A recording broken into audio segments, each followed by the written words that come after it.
السلام عليكم متابعي دراما سبورت. التشكيلة المتوقعة لمباراة منتخبنا مع المنتخب الماليزي. مباراة منتخبنا قدام المنتخب الماليزي بكرة إن شاء الله يوم الأربعاء الساعة 12 ظهرا بتوقيت سوريا، وإن شاء الله يا رب يفوز منتخبنا على المنتخب الماليزي، لأن بصراحة الوضع محتاج للفوز على منتخب ماليزيا، على منتخب غوام، على أي منتخب بالعالم. منها بتنرفع معنويات لعيبة منتخبنا، ومنها بتنرفع معنوياتنا شخصيا. نحن بحاجة رفع معنويات بكل صراحة. على كل حال، من دون ما نتأخر بالفيديو، التشكيلة المتوقعة بهذا الفيديو مجرد رأي شخصي، وبالنهاية بنحترم رأي المدرب وقرارات المدرب ونفس الحكي والاسطوانة المشروخة اللي دائما عم نحكيها. لكن قبل ما نفوت بالتفاصيل، بتمنى إذا عجبك الفيديو تعمل اشتراك بالقناة، تفعل زر الجرس، ولا تبخل علينا باللايك. يلا على التفاصيل.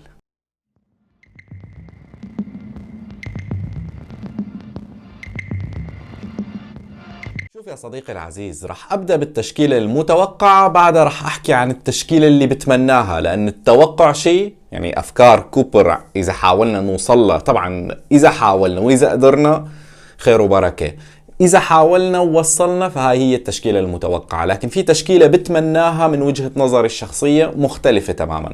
على كل حال، بنبدأ بالتشكيلة المتوقعة، تشكيلة هيكتور كوبر اللي ممكن تلعب بمباراة ماليزيا. بحراسة المرمى راح يلعب بإبراهيم عالمة كحارس للمرمى بمباراة ماليزيا، متوقع جدا. بالدفاع نفس خط الدفاع اللي واجه منتخب فيتنام، يعني نفس خط الدفاع، عمر ميداني، ثائر كروما، وعمر جنيات، وخالد كردغلي.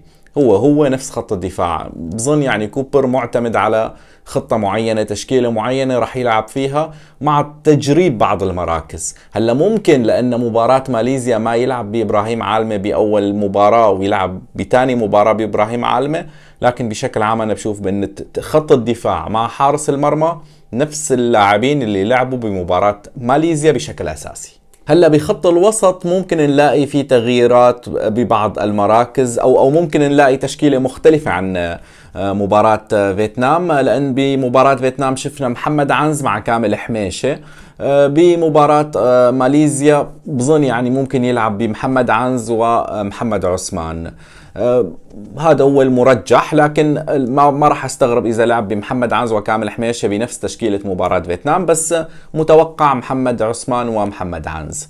بجناح اليمين محمود المواس، جناح اليسار محمد حلاق، خط وسط صانع العاب، او بخط الوسط مع محمد عنز ومحمد عثمان بيلعب بمحمد المرمور، وبالمقدمه راح يعتمد على مارديك مارديكيان، لان هذا الستايل اللي بيحبه هيكتور كوبر بشكل عام، اللاعب المحطه، اللاعب اللي نفس الستايل تبع عمر السومة، هو نفس ستايل مارديكيان، مختلف عن علاء الدالي وقريب من ياسين سامية. يعني ممكن يعتمد على ياسين سامية، لكن انا شايف الارجح مارديكيان. يعني هاي هي التشكيله المتوقعه بشكل سريع لهيكتور كوبر. طبعا يا شباب ممكن لاحظتوا غياب عمر السومة عن التشكيله المتوقعه، لأن عمر السومة ممكن يعني بيوم الثلاثاء يوصل، يعني قبل المباراة بيوم، فصعب جدا يلعب يوم الأربعاء مباراة قدام منتخب ماليزيا. فأنا متوقع بأن ما راح يتواجد عمر السومة بالتشكيلة الأساسية بمباراة ماليزيا من البداية، ما راح يبدأ، وحتى ممكن ما يلعب المباراة بالكامل. عمر السومة راح يلعب إن شاء الله بمباراة الصين، فلذلك أنا شايل عمر السومة من التشكيلة المتوقعة وحتى من التشكيلة اللي بتمناها. فبالتالي لا حدا يسألني عن عمر السومة موجود مع المنتخب، لكن بمباراة ماليزيا راح يوصل لمباراة ماليزيا قبل بيوم. يعني الموضوع صعب جدا انك حتى تلعب كرة قدم، هذا السبب أنا ما حطيت عمر السومة. بالنسبة للتشكيلة اللي أنا بتمناها ففيها نوع من الاختلاف يعني عن تشكيلة هيكتور كوبر. طبعا مجرد رأي شخصي، يعني أنا بشوف أحمد مدنية بحراسة المرمى عم بيقدم مستوى ثابت يعني خلال السنوات الماضية. أحمد مدنية حارس جيد بصراحة. بالدفاع أنا حابب مؤيد الخولي ويوسف محمد. يعني يوسف محمد كل مرة عم بيتم استدعائه وما عم بيلعب، لازم ياخذ الفرصة كمان ويلعب بشكل أساسي. ومؤيد الخولي بشوفه يعني كلاعب ممكن يؤدي بالغرض. لاعب مثل يوسف محمد ستايل استلام تحت الضغط، يمرر كرة، لاعب هو اساسا افكاره بخط الوسط كمان موجودة، فممكن يعطيك هذا الدور. الاستفادة من طول يوسف محمد كمان مهم جدا. لاعب عم بيلعب يعني له موسم كامل بالدوري البنغالي ببنغلاديش، فلازم ينعطى الفرصة طالما تم استدعائه. يعني كل مرة عم يتم استدعائه وما عم يلعب.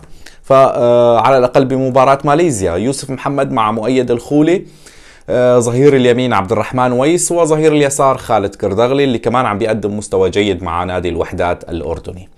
بخط الوسط بظن يعني محمد عنز ومحمد عثمان، يعني هذا الشيء اللي بتمناه. محمد عنز ببطولة كأس العرب ممكن قدم مستوى جيد. على فكرة محمد عنز عم بيقدم مستويات مميزة الموسم الماضي مع نادي الخالدية البحريني، حاليا مع الرفاع مستوياته جيدة. يعني ممكن الجمهور السوري مو شايف هذا الشيء، لكن إذا تابعت محمد عنز فعم بيقدم مستوى جيد.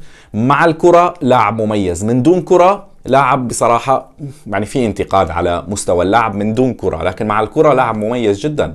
بالإضافة إلى محمد عثمان يعني اللاعب المهم بخط الوسط بصراحة. محمد عثمان نعم مسيرته بآخر السنوات كانت سيئة جدا بكل ما تعنيه الكلمة من معنى، لكن لاعب بيشيل منتخب، بيشيل خط الوسط.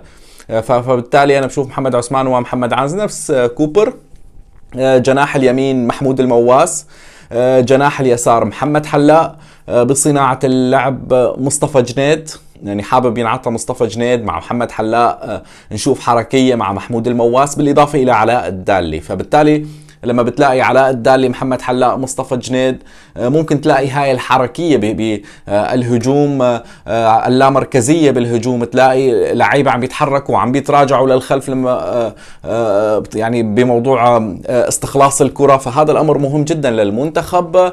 طبعا نحن في مشكلة حقيقية عم بنعاني منها اللي هي التسديد من بعيد. حتى بمباراة فيتنام الهدف اللي تسجل بمرمانا كان تسديد من بعيد. فإن شاء الله تنحل هاي المشكلة، إن شاء الله نلاقي المنتخب عم بيسجل أهداف، يفوز بالمباراة. المباراة مهمة جدا للمنتخب على الأقل معنويا. إذا فزنا بمباراة ماليزيا وبعدها قدمنا مستوى جيد قدام الصين وكمان فزنا، ليش لا؟ المعنويات رح تكون مختلفة عن الشيء اللي عم نحكيه حاليا. لكن إذا خسرنا أو تعادلنا وتعثرنا وقدمنا مستوى سيء بصراحة رح نستمر بنفس المعاناة. فهاي المباريات الودية على الأقل من الناحية المعنوية رح تفك الضغط عن اللاعبين، رح يفك الضغط عن الكادر الفني، ورح ينفك الضغط عنا نحن كمشجعين. يعني بصراحة الفائدة رح تكون قصوى. فوز المنتخب بيعطينا أمل، لكن الاستمرار بالتعثرات هذا الشيء اللي ما بنتمناه. وهذا كل شيء حاب أحكيه. بتمنى يعجبكم الفيديو وتكونوا بصحة وخير وسلامة.